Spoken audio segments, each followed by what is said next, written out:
gratte-ciel, c'est quand même un ensemble architectural absolument étonnant, quoi. Enfin bon, c'est à la fois très, très futuriste et donc je m'y suis trouvée bien. On arrive dans un quartier où il y a absolument tout ce dont on a besoin. Tout ce dont on a besoin. Bon. Et puis moi j'aime Villeurbanne par son aspect hétéroclite, parce qu'on voit de tout, toute personnalité. Enfin moi j'aime ça. Puis j'aime aussi le culturel.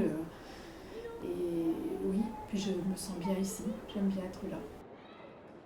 Alors la notion d'imaginaire, je ne sais pas exactement combien elle était développée par l'équipe de Lazare Goujon. Ce que je sais, c'est que du coup il y avait des grands principes idéologiques, et moi je pense que c'est de l'ordre de l'utopie, de se laisser guider par ça. Donc socialisme, hygiénisme, en gros, parce que Lazare Goujon était médecin, etc. Donc il était aussi issu d'un milieu ouvrier, donc il savait ce que c'est que l'insalubrité et les conditions de travail difficiles. Et donc là, je pense qu'on est plus sur la question de l'utopie, mais qui rejoint du coup l'imaginaire. Et en même temps, il y a des trucs qui sont hyper surprenants. Par exemple, la technique de construction et la hauteur. Donc la technique de construction, c'est structure acier remplie de briques. Et c'est des techniques qui sont surtout utilisées aux États-Unis au début du XXe siècle. Et donc là, c'est fou parce qu'à Villeurbanne, on se dit on va construire des gratte-ciels comme aux États-Unis. Et donc là, moi, je trouve que c'est un peu de l'ordre de l'imaginaire, même de la culture populaire, quoi. Enfin, King Kong sort en 1932. Donc on est vraiment dans ces images-là. Je trouve ça super intéressant parce que je me dis, mais à quel moment ils se sont dit on va faire des gratte-ciels à Villeurbanne, quoi. Et ça pour moi, c'est la part d'imaginaire qui est assez belle, qui rejoint aussi la construction sociale du quartier, parce qu'au début ça s'appelait le nouveau centre urbain de Villeurbanne, mais le nom il est venu petit à petit par la forme architecturale qui a donné son nom au quartier, parce que les gens disaient on va au gratte-ciel de Villeurbanne, on va au gratte-ciel de Villeurbanne. Et c'est presque 10 ans après la construction, à partir de 1900, dans les années 40, qu'on trouve les premiers papiers officiels des délibérations de conseil municipal, etc., où il y a le terme quartier des gratte-ciels. Alors je m'appelle Mathias Mustis, je suis coordinateur du projet au GIE La Ville Autrement. On se retrouve ici sur le laboratoire extérieur des gratte-ciels, en plein cœur du centre-ville de Villeurbanne. On est vraiment situé dans le quartier historique de la ville de Villeurbanne, un centre aussi fort sur l'activité économique, assez dense, avec justement le quartier qu'on appelle gratte-ciel. Le laboratoire extérieur des gratte-ciels, c'est justement la continuité du futur centre-ville de gratte-ciel. L'opportunité ici, c'est à la fois d'animer un centre-ville, parce qu'on a un espace qui est immense.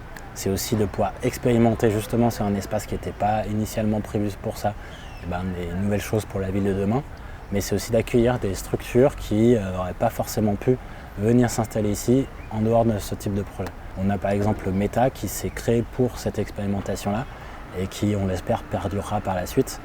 C'est quelque chose qui n'aurait peut-être pas forcément été possible sans ce porteur de projet. Je m'appelle Stanislas Geiger. À la base, je suis architecte et je fais de l'accompagnement à l'autoconstruction depuis quelques années dans l'association Loxy Associa, qui est maintenant résidente et partie prenante de Meta, qui est l'association qui gère le lieu ici. Meta, c'est la maison des échanges et transmissions associatives. Donc ça veut dire que c'est un projet qui se veut associatif et qui veut travailler dans ce modèle-là, donc collaboratif, sans chef. On essaye de prendre des décisions collectives. Et autour de la culture, autour du savoir-faire, autour de la construction, parce que nous c'est aussi notre domaine, et autour de la question du tiers-lieu, la question de l'urbanisme transitoire. C'est de l'expérimentation, c'est pour ça que c'est Meta, c'est de l'expérimentation de la ville dans la ville et de l'organisation dans l'organisation. Moi je m'appelle Gaël Lamberto, donc je suis référent du projet Gratte-Terre, donc ici sur l'occupation temporaire, le laboratoire extérieur des gratte-ciels. Le projet en fait il est relativement simple, c'est vraiment de créer un îlot de fraîcheur végétalisé au cœur de la ville, au cœur des gratte-ciels. Et qui permet aussi aux habitants de recréer du lien social. Et nous, donc, on a monté un groupement donc avec différents objectifs au moment de répondre à cet appel à projet. Donc, créer un îlot de fraîcheur végétalisé en ville. On avait également d'apporter aux habitants, mais surtout aussi aux enfants, la possibilité en fait, de se reconnecter au végétal, puis recréer du lien social entre les habitants autour de la pratique du jardin, donc avec un espace potager au sein de Gratte-Terre. Donc je suis Aurélien Clément, j'interviens en tant que coordinateur sur l'espace de partage et d'innovation, qu'on appelle aussi l'EPI, aux côtés donc, de Ronson Habitat, Valérie Libon, le collectif Pourquoi Pas et le projet de microdistillerie et de bar de Xavier Bénès, donc qui s'appelle Yousta. L'espace de partage et d'innovation réunit 2 modules.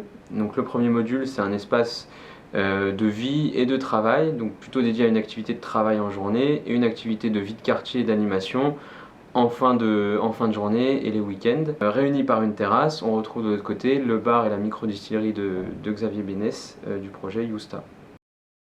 Alors le projet, c'est vraiment de mettre au cœur de la ville une activité qui a disparu il y a quelques temps, c'est la distillerie. Et le but, c'est vraiment de promouvoir aussi tout ce qui est éco-responsabilité, avec le vrac, la consignation sur les bouteilles, le choix et la qualité des produits, donc en bio, en local, en circuit court, au maximum. Et c'est la promotion de tout ça et de la valorisation de tout ça au plein cœur de Villeurbanne. Donc je suis Amélia, je coordonne la ferme des artisans. La ferme des artisans, c'est un lieu expérimental où on promouvoit l'artisanat local et la végétalisation en ville. Au sein de la ferme des artisans, donc, nous avons 15 conteneurs avec plusieurs personnes à l'intérieur. Nous avons la société de végétalisation Pistil qui a notamment son jardin ressources qui va être sur place pour accueillir le public, les accompagner, etc. Une cuisine créative qui est portée par la fabuleuse cantine qui est sur place également.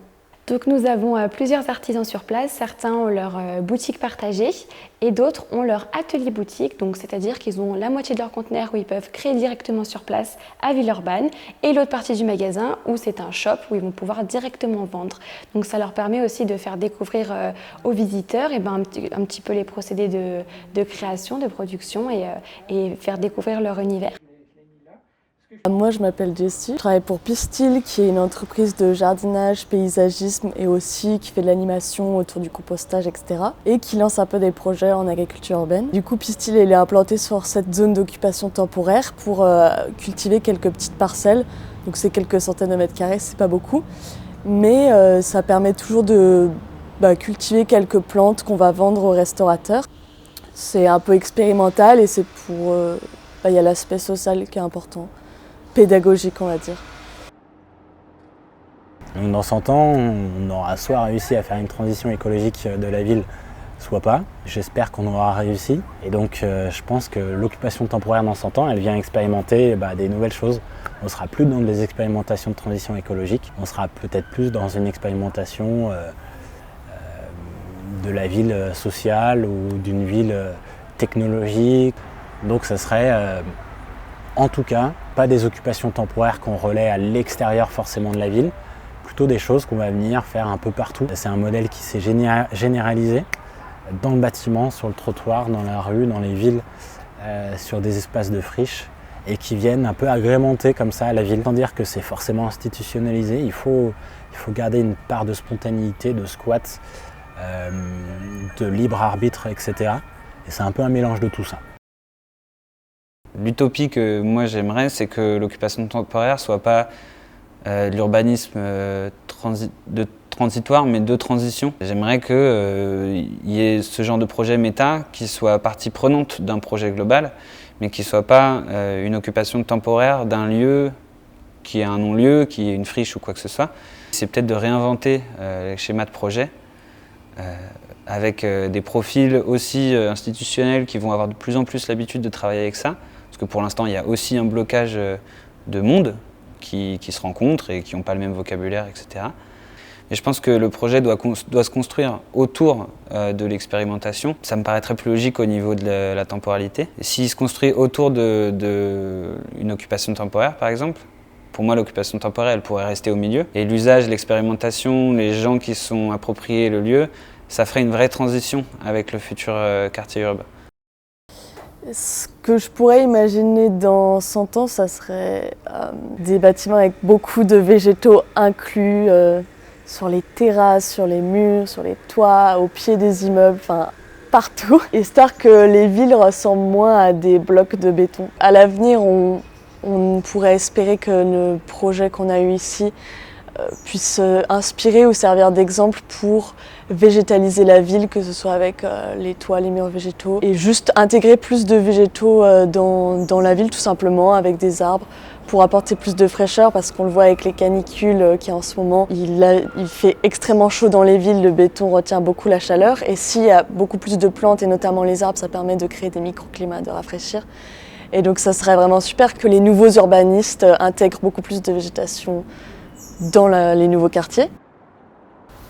Pour moi, la ville dans 100 ans, elle devra permettre d'avoir un cadre de vie pour les habitants qui soit réellement habitable. Donc, si moi je voyais une utopie demain, ce serait une ville sans voiture, une ville vraiment qui permette à tout un chacun également de trouver sa place.